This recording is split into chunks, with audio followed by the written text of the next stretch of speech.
So yan mga ka-Promdino, ngayon nga po ay naglalagay na po tayo ng pataba dito po sa ating mga tanim na talong. So sa first stage po niya, yung 7 to 10 days po, ang ginagamit po natin ay urea. No? Dahil yung urea po, yan po ay pampaboost, pampaganda ng ugat, pampaberde ng dahon dahil yan po ay concentrated ng nitrogen. So iwasan nyo lang po, malagyan po yung dahon. No? So ganito po gagawin natin. So sa isang 16 liters po na timba, isang lata ng sardinas po na urea.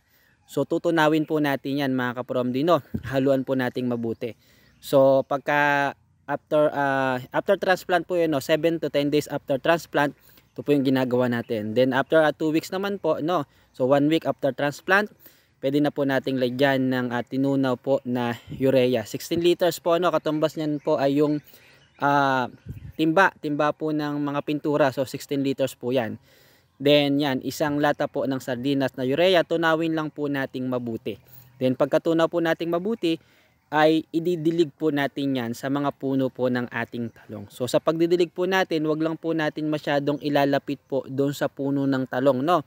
Dahil makakaapekto po yan, bata pa po yung ating talong, mahina pa po yung puno, mainit po ito sa ating mga halaman, itong urea, itong mga commercial po na pataba. Kaya dapat malayo po sa puno po, no? Papaikot lang po natin yan ng dilig. Mamaya po ipapakita ko po sa inyo. Siguraduhin lang po natin na nahalo po nating mabuti at natunaw na po ng tunaw na tunaw yung pong ating granules na urea. So ito po, no?